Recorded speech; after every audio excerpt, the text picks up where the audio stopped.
Çështje tjetër që duhet paraqes këtu denoncoj me forcën më të madhe Edi Ramën. Prej mbi një muaj dhe më shumë, Adriana Kalaja, antare e Këshillit Kombëtar të Partisë Demokratike dhe kryetare e gjykatës saj, ka marrë kërcënime me vdekje për paditë që ajo i ka bërë personalisht Edi Ramës dhe Linda Ramës në skap për sarajet e Surrelit dhe aferat tjera korruptive.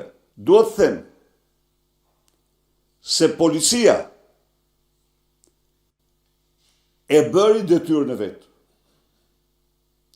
Policia, pas njoftimit zonjës Kalaja, përcolli çështjen në prokurori,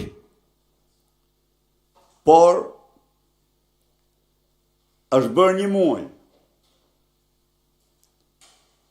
dhe për çështja flen në prokurorinë e Tiranës me gjithë emergjencën që ka, kërcënim me jetë i një njeriu dhe nuk është hapur asnjë çështje penale.